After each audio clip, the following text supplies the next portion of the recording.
Hi friends, welcome back to my channel. വെക്കേഷനായിട്ട് എല്ലാവർക്കും എന്താ പരിപാടി? ഇന്നത്തെ വീഡിയോ ഇച്ചിരി സ്പെഷ്യലാണ് കേട്ടോ. ഞാൻ ഈ സൺകിസ്റ്റൊക്കെ മേടിച്ചിട്ട് എവിടെ പോകാമെന്ന് നിങ്ങൾ ഓർക്കണ്ട കേട്ടോ. നമ്മളൊരു 3 ദിവസത്തേക്ക് ഒരു ട്രിപ്പ് പ്ലാൻ ചെയ്തിരിക്കുക. ഊട്ടിക്കാണ് പോണത്. ഞാനും ഹസ്സും ബ്രദറും കുട്ടികളുമായിട്ടാണ് പോകുന്നത്. നമ്മൾ പോകുന്ന വഴിക്ക് തൃശ്ശൂർ ഇറങ്ങി ബ്രേക്ക്ഫാസ്റ്റ് കഴിക്കാമെന്ന് ഓർത്തു. പിന്നെ എവിടെ ചെന്നാലും സ്വീറ്റ്സ് കണ്ടു കഴിഞ്ഞാൽ ഞങ്ങളുടെ കണ്ണ് അവിടെ ആയിട്ട് ഒതുക്കും. ഞങ്ങൾ രാവിലെ 6 മണി കഴിഞ്ഞപ്പോഴത്തേക്കും വീട്ടിൽ നിന്ന് പുറപ്പെട്ടായിരുന്നേ. ആലപ്പുഴയിൽ നിന്ന് പുറപ്പെട്ട് നമ്മളൊരു 8 മണി 8:30 കഴിഞ്ഞപ്പോഴത്തേക്കും തൃശ്ശൂരെത്തി ബ്രേക്ക്ഫാസ്റ്റ് കഴിക്കാമെന്ന് ഓർത്തു. പക്ഷെ അപ്പോഴാണ് നമ്മളൊന്ന് ഫോണിൽ ലൊക്കേഷൻ നോക്കിയപ്പോഴാണ് ഒരു പണി കിട്ടിയെന്ന് അറിഞ്ഞത്. അത് എന്ന് വെച്ച് കഴിഞ്ഞാൽ വാളയാറിൽ നിന്ന് നമ്മുടെ കോയമ്പത്തൂരിലോട്ടുള്ള റോഡിൻ്റെ എന്തൊക്കെയോ പണി നടക്കുന്നതുകൊണ്ട് വണ്ടി വിടുന്നില്ല, കടത്തി വിടുന്നില്ല എന്നാണ് അറിഞ്ഞത്. പിന്നെ നമ്മൾ പ്ലാൻ ബിയിലോട്ട് മാറി മസനഗുഡി വഴി ഊട്ടിയിലേക്ക് പോകാമെന്ന് ഓർത്തു. പക്ഷെ നമ്മളങ്ങനെ പോയിട്ടില്ല. എപ്പോഴും പോകുമ്പോഴത്തേക്കും കോയമ്പത്തൂർ ഊട്ടി പോകുന്നത് കൊണ്ട് എന്തോ മനസ്സിനൊരു ബുദ്ധിമുട്ടായിരുന്നു ഈ വഴി എങ്ങനെ ആവുമെന്ന്. പക്ഷെ നമ്മൾ ലൈഫിൽ ഒരിക്കലെങ്കിലും പോകണം, അത്ര ബെസ്റ്റാണ് കേട്ടോ. ഇതൊക്കെ നിലമ്പൂർ എത്തിയിട്ടുള്ള വീഡിയോസാണ്. നിലമ്പൂർ തേക്കിൻ്റെ മ്യൂസിയമാണെന്ന് എനിക്ക് തോന്നുന്നു, എന്തോന്ന് എനിക്ക് മനസ്സിലായില്ല. പക്ഷേ ഇപ്പുറം എല്ലാം തേക്ക് മരങ്ങളാണ്. ഇത് കണ്ടില്ലേ, ഈ ഒരു വഴിയോര കച്ചവടക്കാരാണ്. ഇതൊരു ഏകദേശം ഒരു 1 കിലോമീറ്ററോളം ഇങ്ങനെ ഈ റോഡ് ഫുൾ സൈഡ് അപ്പുറം ഇപ്പുറം എല്ലാം ഇങ്ങനെ ഈ ക്ലോത്തിൻ്റെ അല്ലാതെയുള്ള ഭക്ഷണത്തിൻ്റെ ഒക്കെ ആയിട്ടുള്ള ചെറിയ ചെറിയ സ്റ്റോറുകളാണ് കേട്ടോ. പക്ഷെ നല്ല രസമാണ് ഈ ഒരു വഴി യാത്ര. ഒരു മൂടാപ്പ് പിടിച്ചൊരു സ്ഥലം, നമ്മളെങ്ങനെ പറയുന്നത്, ഇങ്ങനെ ഒരു അടഞ്ഞൊരു കണ്ണിനൊരു നല്ലൊരു കുളിർമയുള്ളൊരു സ്ഥലമായിട്ടുള്ള ഈ റോഡ് ഇങ്ങനെ പോകുന്നത്. നമ്മൾ പിന്നെ നിലമ്പൂരെത്തി. പിന്നെ ഇനി നമ്മൾ തമിഴ്നാട്ടിൽ നിന്ന് ഭക്ഷണം വേണ്ടാന്ന് ഓർത്തിട്ട് ഉച്ചയ്ക്ക് നമ്മൾ നിലമ്പൂരെത്തി. ഒരു കടയിൽ നിന്ന് ഉച്ചഭക്ഷണം കഴിക്കാൻ ഓർത്തെ. മോളിത് ഇങ്ങനെ ബേബി സീറ്റിലൊക്കെ ഇരിക്കാറായ കേട്ടോ. അവൾ ഭയങ്കരമായിട്ട് എൻജോയ് ചെയ്യുന്നുണ്ട് ഇങ്ങനെ ഇരിക്കുന്നത്. ഞാനും ചേട്ടനും ഹസ്ബൻഡും ബിരിയാണിയും ബ്രദർ ഫ്രൈഡ് റൈസും ആണ് മേടിച്ച് കഴിച്ചത്. നല്ല ഫുഡായിരുന്നു കേട്ടോ, നല്ല ഡീസൻറ്റ് ബിരിയാണി എന്ന് തന്നെ പറയാം. ഏകദേശം 2 മണി കഴിഞ്ഞുകൊണ്ട് വലിയ എക്സ്പെക്റ്റേഷൻ ഇല്ലാതാണ് അവിടെ കയറിയത്. പക്ഷെ നല്ല ഫുഡ് തന്നെയാണ് കിട്ടിയത്. പിന്നെ നമ്മൾ ചുരം കയറാനായിട്ട് സ്റ്റാർട്ട് ചെയ്ത് കഴിഞ്ഞപ്പോഴത്തേക്കും ചെവിയൊക്കെ കൊട്ടി അടയ്ക്കാൻ തുടങ്ങിയിട്ടുണ്ട്. നിങ്ങൾക്ക് അങ്ങനെ അനുഭവപ്പെടാറുണ്ടോ? എനിക്ക് അങ്ങനെയാണ് കേട്ടോ. നമ്മളിങ്ങനെ മേലോട്ട് ഇങ്ങനെ കയറുമ്പോഴത്തേക്കും പെട്ടെന്ന് എൻ്റെ ചെവി കൊട്ടിയടിച്ച് പിന്നെ എനിക്ക് ഒന്നും കേൾക്കാൻ പറ്റാത്തൊരവസ്ഥയാണ്. പക്ഷേ ഇത് നമ്മൾ ഉച്ച കഴിഞ്ഞ് ഒരു ഏകദേശം ഒരു വൈകിട്ടാകാറായത് കൊണ്ട് തന്നെ അത്യാവശ്യം ചൂടൊന്നുമില്ലായിരുന്നു. നല്ലൊരു തണുപ്പ് തന്നെ തുടങ്ങിയിട്ടുണ്ടായിരുന്നു. നമ്മൾ യാത്ര തുടങ്ങി കുറച്ച് നല്ല രസമുള്ളൊരു റോഡും പിന്നെ വലിയ മോശമൊന്നും അല്ലായിരുന്നു. ട്രിപ്പ് വലിയ കുഴപ്പമൊന്നുമില്ലാതെ തന്നെ നമ്മൾ മുകളിലോട്ട് കയറുന്നുണ്ടായിരുന്നു. പിന്നെ ഈ ട്രിപ്പിൽ ഞങ്ങൾക്ക് ഏകദേശം മനസ്സിലായൊരു കാര്യമെന്ന് പറഞ്ഞു കഴിഞ്ഞാൽ നമ്മൾ കൂടുതലും കേരളത്തിൽ കൂടി തന്നെയാണ് യാത്ര ചെയ്തത്. ട്രാവൽ മുഴുവനായിട്ട് കേരളത്തിലും ഒരു കുറച്ച് നേരത്തേക്ക് ഊട്ടിയിൽ എത്താൻ വേണ്ടിയിട്ട് കുറച്ച് ദൂരം മാത്രമേ ഉള്ളൂ നമുക്ക് തമിഴ്നാട്ടിൽ നിന്ന് യാത്ര ചെയ്യേണ്ട ആവശ്യം ഉണ്ടായിരുന്നുള്ളൂ. അത് ഞങ്ങൾക്കൊരു കുഴപ്പമില്ലാതെ നല്ലൊരു കാര്യമായിട്ട് തന്നെയാണ് തോന്നിയത്. പിന്നെ നിങ്ങൾ ട്രിപ്പ് പോകുന്നവർ മസ്റ്റായിട്ട് ഇ പാസ് കരുതണം, അവർ തിരക്കുന്നുണ്ട്. എൻ്റെ കയ്യിൽ കുഞ്ഞുങ്ങളൊക്കെ ഉള്ളവരെയാണ് അവർ പിന്നെയും വെറുതെ ചോദിക്കാതെ വിടുന്നത്. എന്നാലും നമ്മളവർ പറയുന്ന റൂൾസൊക്കെ അനുസരിച്ച് വേണം ഒരു സംസ്ഥാനത്തോട്ട് പോകാൻ വേണ്ടിയിട്ട്. പിന്നെ ഈ ഒരു റൂട്ട് നമ്മുടെ മസനഗുഡി പോകുന്ന റൂട്ടാണ്. നമ്മളിങ്ങനെ ചെല്ലുമ്പോഴത്തേക്കും നമ്മളോട് അവർ ചോദിക്കും, നിങ്ങൾക്ക് ഈ റൂട്ട് പോകണോ വേറൊരു റൂട്ട് എളുപ്പം ഊട്ടിയിലെത്താൻ വേണ്ടി 10-20 മിനിറ്റ് ലാഭിക്കാമെന്ന് പറയുന്നത്. പക്ഷേ നിങ്ങൾ ഒരിക്കലും ആ ഒരു റൂട്ട് പൈക്കര ആ ഒരു റൂട്ട് പോകരുത്. നിങ്ങളിത് ഈ ഒരു റൂട്ട് മസനഗുഡി വഴി ഊട്ടിയിലേക്ക് നമ്മൾ കല്ലട്ടി ചുരം വഴി തന്നെ പോവുക. കുഞ്ഞുങ്ങളുണ്ടെങ്കിൽ അവർക്കൊക്കെ ഏറ്റവും നമ്മുടെ ഹൃദയത്തിൽ സൂക്ഷിക്കാൻ പറ്റുന്ന തന്നെ ഒരു രീതിയിലുള്ളൊരു യാത്രാനുഭവം തന്നെ ആയിരിക്കും. ഞങ്ങൾക്ക് വളരെയധികം ഇഷ്ടപ്പെട്ടു. നമുക്ക് ഈ ഒരു റോഡിൻ്റെ ഒരു പണി വന്നത് നമുക്ക് ഏറ്റവും ഒരു അനുഗ്രഹമായിട്ട് തന്നെ കരുതുന്നു. മോനൊക്കെ നല്ല രീതിയിൽ എൻജോയ് ചെയ്യുന്നുണ്ട്. കുഞ്ഞാവയ്ക്ക് ഒന്നും അറിയത്തില്ലെങ്കിലും കുഞ്ഞാവ ഇങ്ങനെ നമ്മൾ ഓരോ മൃഗങ്ങളെയൊക്കെ കാണിച്ചു കൊടുക്കുമ്പോൾ അവൾ നല്ല കാര്യമായിട്ട് തന്നെ എൻജോയ് ചെയ്തിട്ടുണ്ട്. നമ്മൾ ഇത്രയും വലുതായിട്ട് നമുക്ക് നന്നായിട്ട് രീതിയിൽ എൻജോയ് ചെയ്യും. നമ്മളെ ഇത്ര അടുത്തൊന്നും നമ്മൾ മൃഗങ്ങളെയൊന്നും അങ്ങനെ അധികം കണ്ടിട്ടില്ല. മയിലൊക്കെ വന്നൊന്ന് പോസ് ചെയ്ത് തരുവാണ്. എന്നെ എന്തോ എന്ന് വെച്ച് കഴിഞ്ഞാൽ നിങ്ങൾ വീഡിയോസോ ഫോട്ടോ എന്തോ എടുത്തോന്ന് വെച്ചോ അങ്ങനെ. പിന്നെ നമ്മൾ ഗ്ലാസ് കഴിവതും താത്തിയിട്ടുകൊണ്ട് ഓടിക്കാതിരിക്കും. കുരങ്ങന്മാരൊക്കെ തൊട്ടടുത്താണ് ഇരിക്കുന്നത്. ഇത് കണ്ട കാട്ടുപോത്ത് കണ്ട തൊട്ടടുത്ത് ഇത്രയും അടുത്തൊക്കെ കാട്ടുപോത്തിനെ കാണുക എന്നൊക്കെ പറഞ്ഞാൽ ഞങ്ങൾക്ക് ഭയങ്കര ഒരു അനുഭവമായിരുന്നു. ഹസ്ബൻഡ് ഡ്യൂട്ടിക്ക് പോയൊരു അനുഭവമൊക്കെ പറയുമ്പോൾ ഇങ്ങനെ കാട്ടുപോത്ത് വന്നവർ മൂഴിയാറൊക്കെ കിടക്കുന്ന സമയത്ത് ഇങ്ങനെ വന്നെന്നൊക്കെ പറയുമ്പോഴത്തേക്കും നമുക്കതിൽ കേൾക്കുമ്പോൾ നമ്മൾ കേട്ടറിവ് മാത്രമാണ്. പക്ഷേ ഇത്ര അടുത്തൊക്കെ കാണുമ്പോൾ നമുക്കത് ഭയങ്കര ഒരു സന്തോഷമാണ് തോന്നിയത്. മാനയൊക്കെ കണ്ടു, ഇഷ്ടം പോലെ മാനാണ്. നമ്മളിങ്ങനെ ഇറങ്ങുന്ന ആനയാണ് ഇഷ്ടം പോലെ. ആനയുണ്ട്, കുരങ്ങൻ്റെ തന്നെ കുറേ സൈസ് മയിൽ ആൺമയിലും പെൺമയിലും എല്ലാം. നമ്മളിങ്ങനെ ഒത്തിരി സ്പീഡിൽ നമ്മൾ ഓടിച്ചു പോകാതിരിക്കുക, പതുക്കെ കണ്ട് പോവുക. നമ്മുടെ ഫ്രണ്ടിലെ വണ്ടി ചവിട്ടുമ്പോൾ തന്നെ നമുക്ക് മനസ്സിലാകും അവിടെ എന്തൊക്കെയോ ഉണ്ടെന്ന്. ദേ, ആനയെ കണ്ടോ, ദൂരത്ത് നിന്ന് ആനയെ നമുക്ക് കാണാം. ഭയങ്കര വലിയ കൊമ്പാണ് കേട്ടോ ഇതിനൊക്കെ. നോക്കിക്കേ. പിന്നെ ഈ റോഡിലോട്ടുള്ള യാത്ര 25 കിലോമീറ്ററിൻ്റെ സ്പീഡിലാണ് അവർ പറയുന്നത്. നമ്മൾ ആ രീതിയിൽ തന്നെ കണ്ടുകൊണ്ട് തന്നെ നമുക്ക് യാത്ര ചെയ്യാം. നിരപ്പായിട്ട് നമ്മൾ ഹെയർ പിൻസ് കയറി കഴിഞ്ഞ് കുറച്ച് കഴിയുമ്പോഴത്തേക്കും തന്നെ നമുക്ക് നിരപ്പായിട്ടുള്ള റോഡിൽ കൂടാണ് യാത്ര ചെയ്യുന്നത്. പിന്നെ നമ്മൾ 1-2 സ്ഥലങ്ങളിൽ മാത്രം ഇറങ്ങി നിന്ന് ഫോട്ടോസും വീഡിയോഗ്രാഫിയൊക്കെ എടുക്കാൻ പാടുള്ളൂ. ഫോറസ്റ്റിൻ്റെ ഓഫീസേഴ്സിൻ്റെ നല്ല സ്ട്രിക്റ്റ് ആയിട്ടുള്ള റൂളുണ്ട്. നമ്മൾ ഇറങ്ങാൻ പാടില്ല. നമുക്ക് എന്തെങ്കിലും അവർ അങ്ങോട്ടും ഇങ്ങോട്ടും ഒക്കെ അവരുടെ വണ്ടിയിൽ സഞ്ചരിക്കുന്നുണ്ട്, നമ്മളിങ്ങനെ ഇറങ്ങുന്നുണ്ടോ എന്നൊക്കെ അറിയാൻ വേണ്ടിയിട്ട്. വെറുതെ നമ്മൾ നമ്മുടേതായിട്ടല്ലാത്തൊരു സ്ഥലത്ത് ചെന്നിട്ട് നമ്മൾ ഫൈൻ മേടിച്ച് കൊടുക്കേണ്ട ആവശ്യമില്ലല്ലോ. പിന്നെ മെയിനായിട്ട് നമ്മൾ ചെറിയ പ്ലാസ്റ്റിക് ബോട്ടിലുകൾ കരുതാതിരിക്കുക. അവർ സെർച്ച് ചെയ്യുന്ന പ്ലാസ്റ്റിക് ക്യാരി ബാഗുകൾ ഇതൊക്കെ ഉണ്ടെന്നുണ്ടെങ്കിൽ നമുക്ക് ഫൈൻ അടയ്ക്കും. അതുകൊണ്ട് നമ്മൾ വലിയൊരു 5 ലിറ്ററിൻ്റെ വല്ല കനാസോ കാര്യങ്ങളൊക്കെ കരുതി അതിനകത്തേക്ക് വെള്ളം കരുതുക കേട്ടോ. ഞങ്ങൾ വളരെ പതുക്കെയാണ് കേട്ടോ ഈ റോഡിൽ കൂടെ യാത്ര ചെയ്തത്. എല്ലാം എൻജോയ് ചെയ്ത് തന്നെയാണ് പോയിക്കൊണ്ടിരുന്നത്. ഞാനും ഹസ്ബൻഡും മോനുമാണ് എപ്പോഴും ട്രിപ്പൊക്കെ പോകാറുള്ളത്. പക്ഷേ ഇത്തവണ ഞങ്ങളുടെ കൂടെ എൻ്റെ ബ്രദറും മോളും ഉണ്ട്. അപ്പോൾ നമുക്ക് കാര്യങ്ങളൊക്കെ സംസാരിക്കാൻ രണ്ടുപേരും കൂടെ കൂടുതലുള്ളതുകൊണ്ട് വളരെ എൻജോയ് ചെയ്ത് തന്നെ നമ്മൾ പതുക്കെയാണ് പോയത്. പക്ഷേ ഒറ്റ കാര്യം ഉണ്ടായിരുന്നു, ഞങ്ങൾ റൂം നേരത്തെ ബുക്ക് ചെയ്തിട്ടില്ലായിരുന്നു. എപ്പോൾ ഞാൻ എവിടെ പോയാലും നേരത്തെ റൂം ബുക്ക് ചെയ്യാറുണ്ടായിരുന്നു. ഇത്തവണ അത് സാധിച്ചില്ല.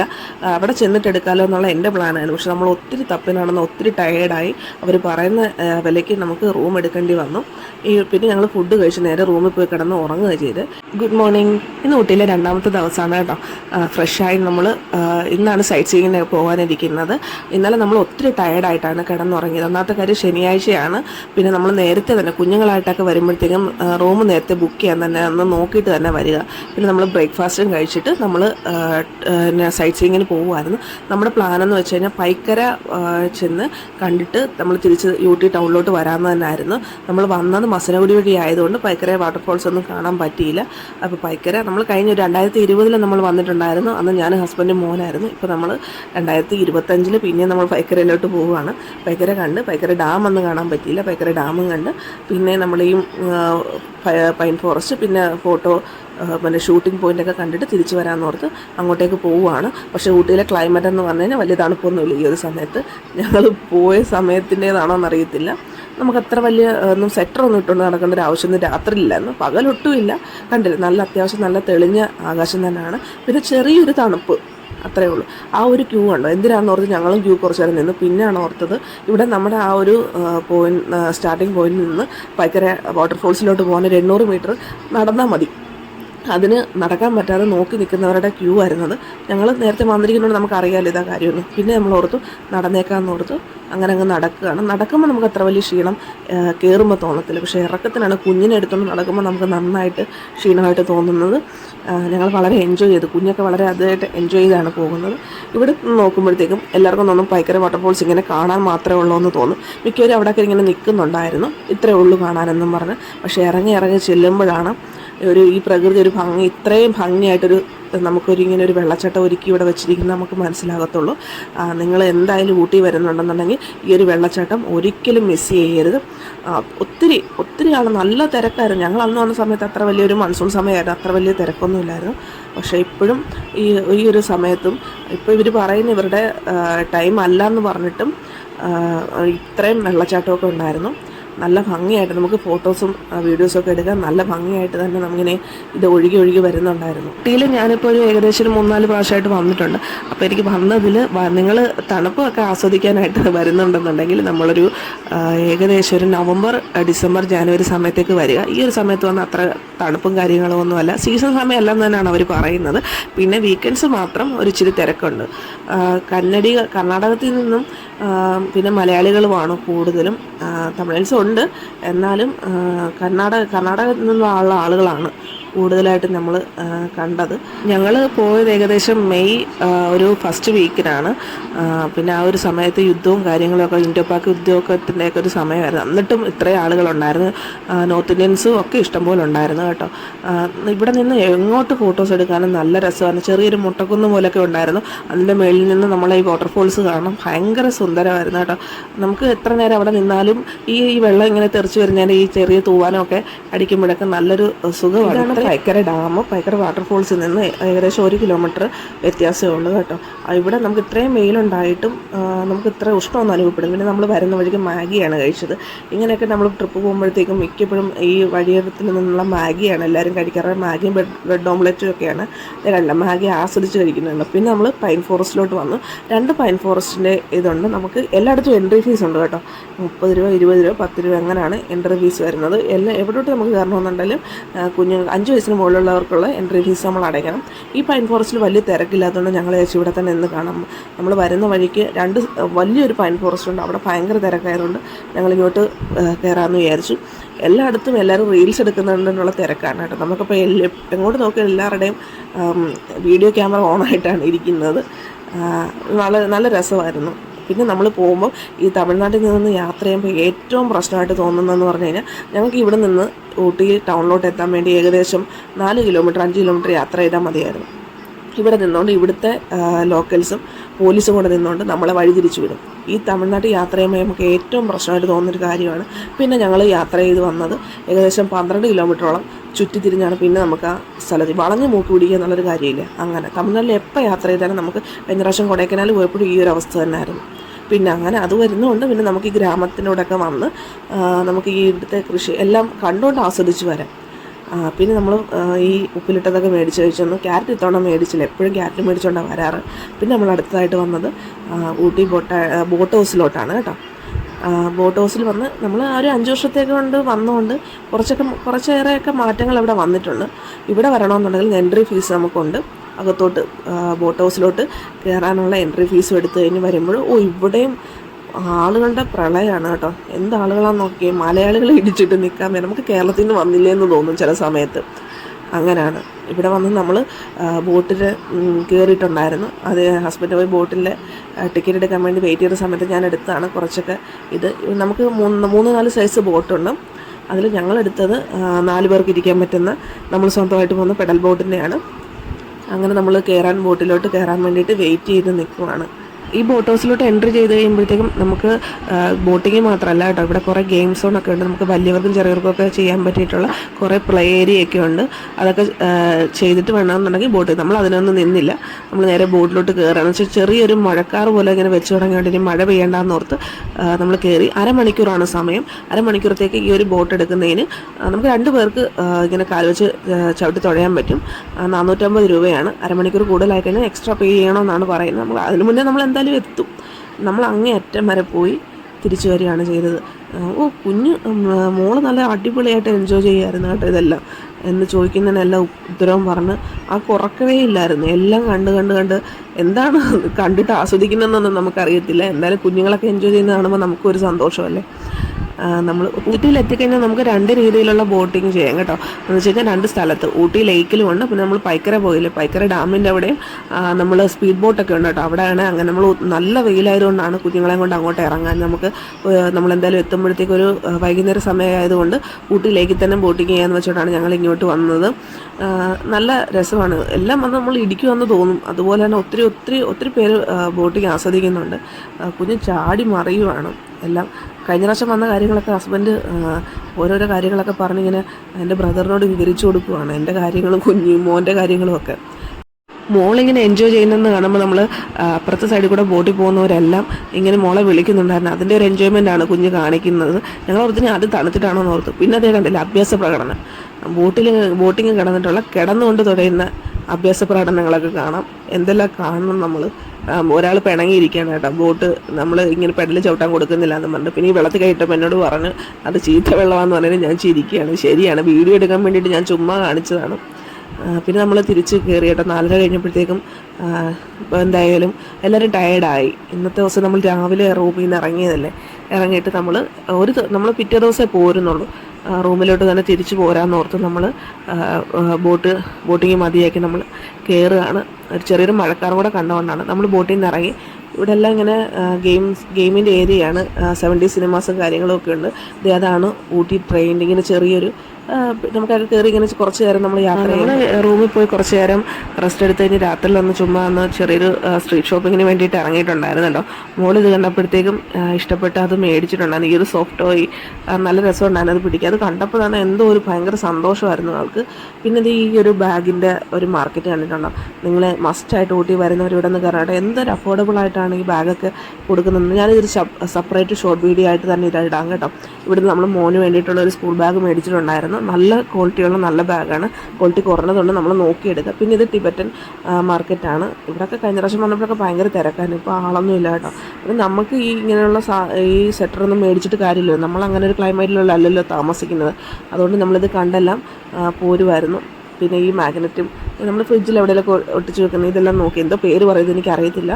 പിന്നെ ഇത് കണ്ടോ, ഇത് ഇവർ പറയുന്നത് എത്ര വർഷമായാലും ഇത് കേടായി പോകത്തില്ല. ഇതൊരു മരത്തിൻ്റെ ഇതാണ്, അത് പൂവാണെന്നാണ് പറഞ്ഞത്. ഇതൊരു ഷോ പീസ് ഐറ്റമാണെന്ന് പറഞ്ഞിട്ട് വിൽക്കാൻ വെച്ചിട്ടുണ്ടായിരുന്നു. ഞങ്ങൾ മേടിച്ചില്ല. പിന്നെ ഇങ്ങോട്ട് വരുമ്പോഴത്തേക്കും 99 രൂപയ്ക്ക് കമ്മലെന്ന് പറഞ്ഞ് കണ്ട് എൻ്റെ ഈശ്വര എന്തുമാത്രം കമ്മലുകളാണ്. നമുക്ക് നോക്കിയെടുക്കുക. എനിക്ക് സത്യം പറഞ്ഞ സമയമോ എനിക്ക് ടയേർഡായതുകൊണ്ട് ഞാൻ തിരിച്ച് റൂമിലോട്ട് പോകുന്നത്. പിന്നെ നമ്മൾ ഡേ 3 ആണ്. നമ്മളിന്ന് തിരിച്ച് വീട്ടിലേക്ക് പോരുവാണ്. അതാണ് ഞങ്ങൾ താമസിച്ച ഹോട്ടൽ. ഞാൻ ഡീറ്റെയിൽസ് ആയിട്ട് കാര്യങ്ങളൊക്കെ ഇടാമേ. ഇത് പിന്നെ നമ്മൾ പോരുന്നതുകൊണ്ട് എന്തെങ്കിലും മേടിക്കേണ്ടതെന്നൊക്കെ ഓർത്തിട്ട് ഊട്ടി വർക്കിനോ അങ്ങനെയൊന്നുമാണ് ഈ കേക്കിനൊക്കെ പറയുന്നത്. നല്ല ബിസ്ക്കറ്റും കാര്യങ്ങളും ഒക്കെയായിരുന്നു. കുറച്ച് സ്വീറ്റ്സൊക്കെ നമ്മൾ ഇവിടെ നല്ല സ്വീറ്റ്സ് മേടിച്ചത് നമ്മൾ ഇത് ടീ ഫാക്ടറി പോയപ്പോൾ സമയത്താണ്. പിന്നെ നമ്മൾ ബ്രേക്ക്ഫാസ്റ്റ് കഴിച്ച് നമ്മളിതൊരു മലയാളി ഹോട്ടലാണ്. മലയാളി ചേട്ടൻ അയ്യപ്പ ഭക്തികാരങ്ങളൊക്കെ മലയാളത്തിലിട്ടിരിക്കുന്നത് റിപ്പീറ്റ് അടിച്ച് കേൾക്കുന്നതുകൊണ്ട് ഞങ്ങൾ വെച്ച് അങ്ങോട്ടൊന്ന് കയറാമെന്ന് വിചാരിച്ചു. മലയാള സോങ്സൊക്കെ അപ്പോഴാണ് അറിഞ്ഞത് മലയാളിയുടെ കടയാണെന്ന്. അപ്പം ഭഗവാന്റെ ഫോട്ടോ കണ്ടപ്പോൾ മോള് തൊഴുവാണ്. വിളക്ക് കത്തിച്ച് ഏതെങ്കിലും ഒരു ഫോട്ടോ കണ്ട ഉടനെ തൊഴും. അമ്പ എന്ന് വിളിച്ചുകൊണ്ട്. നമുക്കതൊക്കെ കാണുമ്പോഴത്തേക്കും ഒരു ശരിയല്ലേ, കുഞ്ഞിന് ഇത്രയും കാണുമ്പോൾ തന്നെ മനസ്സിലാകുന്നുണ്ട്. ചെറിയൊരു ഫോട്ടോ കണ്ടാൽ മതി, ഉടനെ മനസ്സിലാവും. ഇതാണ് ആ ഹോട്ടൽ. നമ്മൾ ബൊട്ടാണിക്കൽ ഗാർഡന് തൊട്ടടുത്താണ് കേട്ടോ. ഫുഡ് കഴിച്ചുകൊണ്ട് ബ്രേക്ക്ഫാസ്റ്റ് കഴിച്ചുകൊണ്ട് നമുക്ക് യാത്ര 1-2 സ്ഥലങ്ങളൊക്കെ കൂടെ കാണാനുണ്ട്. അങ്ങോട്ട് പോകാമെന്ന് ഓർത്തു. ആദ്യം തന്നെ നമ്മൾ ബൊട്ടാണിക്കൽ ഗാർഡനിലോട്ടാണ് പോണത്. പിന്നെ ഊട്ടി പൂ 5 കെട്ടിനോ 3 കെട്ടിനൊക്കെ 100 രൂപയാണ്. ബൊട്ടാണിക്കൽ ഗാർഡനിലോട്ടുള്ള എൻട്രി ടിക്കറ്റ് എടുക്കുവാണ്. ഒരാൾക്ക് അഡൽസിന് 100 രൂപയും കുഞ്ഞുങ്ങൾക്ക് 50 രൂപയാണ്. പിന്നെ നമ്മൾ താമസിച്ച ഹോട്ടൽ ബൊട്ടാണിക്കൽ ഗാർഡനും ഊട്ടി ലേക്കിനൊക്കെ അടുത്തായിട്ട് തന്നെയാണ്. ഏകദേശം 1 കിലോമീറ്റർ വ്യത്യാസം ഉണ്ടായിരുന്നുള്ളൂ കേട്ടോ. ഒരു റൂമിന് ഒരു ദിവസത്തെ റെൻ്റ് എന്ന് പറഞ്ഞാൽ ഏകദേശം 3000 രൂപയായിരുന്നു. നമ്മൾ നേരത്തെ റൂം എടുക്കാത്തതുകൊണ്ടായിരിക്കും ചിലപ്പോൾ, ഇല്ലെങ്കിൽ സീസൺ സമയമല്ല, നമ്മൾ വീക്കെൻഡ് സമയം ആയതുകൊണ്ടായിരിക്കാം ചിലപ്പോൾ ഈ റേറ്റ് എടുത്താന്ന് എനിക്ക് തോന്നുന്നു. കുഴപ്പമില്ലായിരുന്നു, റൂമൊന്നും വലിയ പ്രശ്നമില്ല. ഒറ്റ പ്രശ്നം ഉണ്ടായിരുന്നത് ചിലപ്പം രാവിലെ ചില സമയങ്ങളിൽ മാത്രമേ ഹോട്ട് വാട്ടർ ഉണ്ടായിരുന്നുള്ളൂ. പിന്നെ ഇത് ബൊട്ടാണിക്കൽ ഗാർഡനിലെ കുറേ എന്തൊക്കെ അറ്റകുറ്റപ്പണികളൊക്കെ അവിടെ നടക്കുന്നുണ്ടായിരുന്നു. പിന്നീടാണ് ഞാൻ അറിഞ്ഞത് മെയ് 16 തൊട്ട് 26 വരെ അവിടെ ഒരു ഫ്ലവർ ഷോ നടക്കുന്നുണ്ടായിരുന്നു. പക്ഷേ മിസ്സായി കേട്ടോ. നിങ്ങൾ പോകുന്നുണ്ടെങ്കിൽ ഈ സമയത്തേക്ക് ഇതാക്കി പോണേ. എന്നാലും ഉണ്ടായിരുന്നു ഫ്ലവേഴ്സൊക്കെ ഇഷ്ടം പോലെ ഉണ്ട്. ഇതെല്ലാം ഞാനൊരു സെപ്പറേറ്റ് വീഡിയോ ആക്കി ചെയ്യാം കേട്ടോ. അതുപോലെ ഞാൻ ഷൂട്ട് ചെയ്ത് വെച്ചിട്ടുണ്ട്. ഫ്ലവേഴ്സിനെയും ചെടികളെയൊക്കെ ഇഷ്ടപ്പെടുന്നവർ എന്തായാലും ബൊട്ടാണിക്കൽ ഗാർഡൻ മസ്റ്റായിട്ട് വിസിറ്റ് ചെയ്യണം. എത്ര തരം ചെടികളാണ്, എല്ലാത്തിനും അവിടെ എഴുതി വെച്ചിട്ടുണ്ട് അവർ എന്തെല്ലാമാണെന്നുള്ളത്. പിന്നെ നമ്മൾ ബൊട്ടാണിക്കൽ ഗാർഡനും കണ്ട് ചിലർക്കൊന്നും ഇഷ്ടപ്പെടത്തില്ല, എന്താണ് ഇവിടെ കാണാനുള്ളതെന്ന് തോന്നും. ചിലർക്ക് അത് നന്നായിട്ട് വളരെ ഇഷ്ടപ്പെടുകയും ചെയ്യും. ബൊട്ടാണിക്കൽ ഗാർഡനും കണ്ടിറങ്ങി നമ്മൾ തിരിച്ചിനി ടീ ഫാക്ടറിയിലോട്ടാണ് പോകുന്നത്. ടീ ഫാക്ടറിയിൽ നിന്ന് കുറച്ച് കഴിഞ്ഞ പ്രാവശ്യം വന്നപ്പോൾ കുറച്ച് തേയിലയൊക്കെ മേടിച്ചിട്ടുണ്ടായിരുന്നു. അങ്ങനെ മേടിക്കാൻ നോക്കും. പിന്നെ ഈ ഒരു സ്ഥലം കണ്ടില്ല, ഇത് ബൊട്ടാണിക്കൽ ഗാർഡൻ്റെ എൻട്രി സ്ഥലമാണ്. നമ്മൾ എക്സിറ്റ് സ്ഥലത്താണ്. ഇവിടെ നമുക്കൊരു ഒരു യൂറോപ്യൻ കൺട്രി ആയിട്ടല്ലേ തോന്നത്തുള്ളൂ. ആ ഒരു രീതിയിലാണ് ഇതിൽ പെയിൻറ്റിങ്ങും നമ്മുടെ ഒരു ബിൽഡിങ്ങിൻ്റെ സ്ട്രക്ചറും ഒക്കെ വന്നിരിക്കുന്നത്. ബൊട്ടാണിക്കൽ ഗാർഡനിൽ നിന്ന് നമ്മൾ നേരെ വന്ന് ടീ ഫാക്ടറിയിലോട്ടാണ് കേട്ടോ. റോസ് ഗാർഡനോ കർണാടക ഗാർഡനോ ഒന്നും കാണാൻ നിന്നില്ല. റോസ് ഗാർഡനൊന്നും ഇപ്പോൾ പഴയ കണക്ക് ഇല്ലയെന്ന് അറിഞ്ഞുകൊണ്ടാണ് നമ്മൾ പിന്നെ നേരെ ഇങ്ങ് പോകുന്നത്. പിന്നെ നമുക്കൊന്ന് വൈകിട്ട് കോയമ്പത്തൂർ എത്തി 1-2 പ്രോഗ്രാംസ് ഉള്ളത് കൊണ്ടാണ് എളുപ്പം കണ്ട് മാറാമെന്ന് ഓർത്തത്. ടീ ഫാക്ടറി ഇതിപ്പോൾ 2ാമത്തെ ടീ ഫാക്ടറിയിലാണ്. നമ്മൾ കയറി വരുമ്പോൾ തന്നെ ഫസ്റ്റ് വണ്ണായിരുന്നു പണ്ടെല്ലാം പൊയ്ക്കൊണ്ടിരുന്നത്. ഇപ്പോൾ സെക്കൻഡ് വണ്ണിനകത്ത് കുറേ ആക്ടിവിറ്റീസ്, സിപ്പ് ലൈനും കുറേ കാര്യങ്ങളൊക്കെ ഉള്ളതുകൊണ്ട് എല്ലാവരും ഇപ്പോൾ ഇവിടോട്ടാണ് വരുന്നത്. നമ്മളങ്ങനെ തേയിലയും മേടിച്ചുകൊണ്ട് ചോക്ലേറ്റ് ഫാക്ടറിയിലോട്ട് കയറി. ചോക്ലേറ്റ് ഫാക്ടറിയിൽ ഇവിടെ നല്ല ചോക്ലേറ്റാണ് കേട്ടോ. നമ്മൾ വഴിയിൽ നിന്ന് ഈ ഹോം മെയ്ഡ് ചോക്ലേറ്റ് എന്നൊക്കെ പറഞ്ഞുകൊണ്ട് മേടിക്കുന്നത് അത്ര ടേസ്റ്റ് ഇല്ല. ഇത് നല്ലതാണ്. നിങ്ങൾ പോകുന്നുണ്ടെങ്കിൽ ഇവിടെ മസ്റ്റായിട്ടൊന്ന് കയറണേ. ഇവിടെ നമുക്കൊന്ന് സാമ്പിൾസ് നോക്കാൻ തരുന്നുണ്ട്. നല്ല രുചിയാണ്. പിന്നെ നമ്മൾ മേടിക്കുമ്പോൾ ഇച്ചിരി റേറ്റ് ഉണ്ട് താരതമ്യേന. എല്ലാം നമ്മൾ വെളിയിൽ നിന്ന് മേടിച്ചിട്ട് വെളിയിൽ നിന്ന് 100-150 200 ഒക്കെ ഒരു ബോക്സ് കിട്ടും. ഇവിടെ ചെറിയ ബോക്സിന് തന്നെ 400-450 രൂപയാണ് കേട്ടോ. പക്ഷേ അതിനുള്ള ക്വാളിറ്റിയും അതിനുള്ള ടേസ്റ്റും ഉണ്ട്. അപ്പോൾ നമ്മൾ ടീ ഫാക്ടറിയും ചോക്ലേറ്റ് ഫാക്ടറിയും കണ്ടുകൊണ്ട് നമ്മൾ പിന്നെ ദൊദ്ദപ്പേട്ടയിലോട്ട് പോകാൻ വേണ്ടിയിട്ട് ഉള്ള ഒരുക്കമായിരുന്നു. നമ്മുടെ ഈ ലാസ്റ്റ് ഡേറ്റത്തെ പ്ലാൻ എന്ന് പറഞ്ഞു കഴിഞ്ഞാൽ ബൊട്ടാണിക്കൽ ഗാർഡനും ടീ ഫാക്ടറിയും ദൊദ്ദപ്പേട്ട പീക്കും കണ്ടിട്ട് നമുക്ക് കോയമ്പത്തൂർ ഊട്ടി ഇറങ്ങി കോയമ്പത്തൂർ എത്താമെന്നുള്ള പ്ലാനിൽ തന്നെയാണ് നമ്മൾ നിന്നത്. ഇഷ്ടം പോലെ വെറൈറ്റീസ് ചോക്ലേറ്റ് ആണ്, കണ്ടില്ലേ. നമുക്ക് ഇഷ്ടമുള്ളത് നോക്കി ആവശ്യത്തിനനുസരിച്ച് മേടിക്കാവുന്നതാണ്. പിന്നെ നമ്മൾ പോകുന്നത് ദൊദ്ദപ്പേട്ട പീക്കിലോട്ടാണ്. ഊട്ടിയിലെ ഈ നീലഗിരി ഹിൽസിലെ ഏറ്റവും പൊക്കം ഏറിയ സ്ഥലമാണ്. അവിടെ നിന്നുകൊണ്ട് നമുക്ക് 1-2 വ്യൂസ് ഉണ്ട്, അത് കാണാൻ വേണ്ടിയിട്ടാണ്. പക്ഷേ ഞാനൊരു കാര്യം നിങ്ങളോട് പറയാം, നിങ്ങൾക്ക് ഊട്ടിയിൽ വരുന്ന സമയത്ത് സമയക്കുറവുണ്ടെന്നുണ്ടെങ്കിൽ ഇത് സ്കിപ്പ് ചെയ്യാവുന്നതാണ്. നമ്മുടെ വെറുതെ സമയം കളയാൻ ഞങ്ങൾക്ക് 3 പേർക്കും മനസ്സിലായെന്ന് പറഞ്ഞാൽ നമ്മുടെ സമയം വെറുതെ കളയാമെന്നുള്ളത് മാത്രമേ ഉള്ളൂ. എല്ലായിടവും പോകുമ്പോൾ എൻട്രി ഫീസും കൊടുത്ത് മേളിലോട്ട് ഇടിച്ച് കയറി മേളിൽ ചെന്ന് കഴിയുമ്പോഴത്തേക്കും ഊട്ടിയുടെ എവിടെ നിന്നാലും ഈ വ്യൂസ് കാണാൻ പറ്റും. പിന്നെ എന്തിനാണ് ഇങ്ങോട്ട് ഇത്രയും പേര് ഇടിച്ച് കയറുന്നതെന്ന് എനിക്ക് പേഴ്സണലി മനസ്സിലായിട്ടില്ല. പിന്നെ കുറച്ച് ഷോപ്പിംഗ് ഇഷ്ടപ്പെടുന്നവർക്ക് ഇങ്ങനെ ഈ നടന്ന് കയറുമ്പോഴത്തേക്കും കുറച്ച് കാര്യങ്ങളൊക്കെ ഉണ്ട്, അതൊക്കെ കണ്ടുകൊണ്ട് കയറാമെന്നുള്ളതല്ലാതെ മേടിച്ചുകൊണ്ടും കണ്ടുകൊണ്ടൊക്കെ കയറാമെന്നല്ലാതെ അതുകൊണ്ട് വലിയ കാര്യമായിട്ടൊന്നും എനിക്ക് അവിടെ തോന്നിയില്ല. നമ്മളത് മേളിലെത്തി, പീക്കിൽ എത്തിയിട്ട് അതിൻ്റെ മേളിൽ ആ കാണുന്നതിൻ്റെ മണ്ടയ്ക്ക് കയറുന്ന നമുക്ക് ഒരു സൈഡ് കുനീറും ഒരു സൈഡ് ഊട്ടിയും കാണാം. അതേ ഉള്ളൂ. ഇതാണ് കാണുന്ന വിഷ്വൽ. അല്ലാതെ എനിക്ക് ചിലർക്കിത് വളരെ ഭംഗിയായിട്ട് തോന്നും. ഞങ്ങൾ പെട്ടെന്ന് കണ്ടിട്ട് നമുക്കൊരു വലിയ കാര്യമില്ല. നമ്മുടെ ഒരു 1.5 മണിക്കൂർ വേസ്റ്റായെന്ന് പുറത്ത് നമ്മൾ ഇറങ്ങി കൊത്തഗിരി വഴിയാണ് പർച്ചേസ് നടത്തി. പിന്നെ നമ്മൾ വന്നത് ആദിയോഗിയിലാണ്. ആദിയോഗിയിലെ ലൈറ്റ് ഷോ, ഈ 1-2 കാര്യങ്ങൾ നമ്മൾ മനസ്സിലിട്ടുകൊണ്ടാണ് പെട്ടെന്ന് തന്നെ നമ്മൾ ഊട്ടി ഇറങ്ങിയത്. ഈ ഒരു കാര്യം നമ്മൾ ലൈഫിൽ ഒരിക്കലും മിസ്സാക്കരുത്. ഇത് നമ്മൾ ഒരിക്കലെങ്കിലും ഒന്ന് പോയി കാണണം, ഈ ഒരു ലൈറ്റ് ഷോ.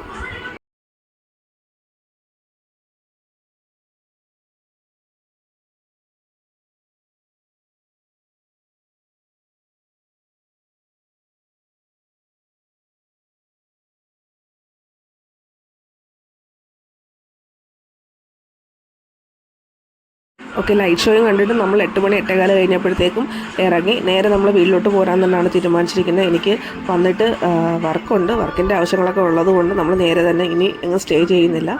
നല്ല റോഡല്ലേ, നമുക്ക് എളുപ്പം ഇങ്ങനെ പോരാമല്ലോ. തമിഴ്നാട് വാളയാർ റോഡൊക്കെ വളരെ അടിപൊളിയായിട്ട് തന്നെ ഇട്ടിരിക്കുന്നുണ്ട്. പിന്നെ നമ്മുടെ പാലക്കാട് തൃശ്ശൂർ എറണാകുളം റോഡും വലിയ പ്രശ്നമില്ലാത്തതുകൊണ്ട് നമുക്ക് രാത്രിയിൽ വലിയ ട്രാഫിക്കും ഇല്ലാത്തതുകൊണ്ട് പെട്ടെന്ന് പോരാൻ പറ്റി. പാലക്കാട് ഇറങ്ങിയിട്ടാണ് നമ്മൾ ഡിന്നർ കഴിച്ചിട്ടാണ് വീട്ടിലോട്ട് പോകുന്നത്. ഏകദേശം 1:15-1:30 ആയപ്പോഴത്തേക്ക് നമ്മൾ വീട്ടിലെത്തി. കുതിരണ്ടാണൽ വഴിയിട്ടാണ് ഈ വഴിയല്ലേ ഉള്ളൂ നമുക്ക് വരാനായിട്ട്. ഇങ്ങനെ തന്നെയാണ് നമ്മൾ വന്നത്. പിന്നെ നമുക്ക് തിരിച്ച് വീട്ടിലോട്ട് വരുമ്പോഴത്തേക്കും ഭയങ്കര സങ്കടമാണ് എന്നെ സംബന്ധിച്ചിടത്തോളം. ഹസ്ബൻഡ് പറയുന്നുണ്ടായിരുന്നു നമ്മൾ മൂഡ് ഓഫ് ആയെന്നുള്ള കാര്യം. ശരിയാണ്, ഇനി നമ്മൾ അടുത്ത ട്രിപ്പിന് വേണ്ടിയിട്ട് കാത്തിരിക്കുകയാണ് കേട്ടോ.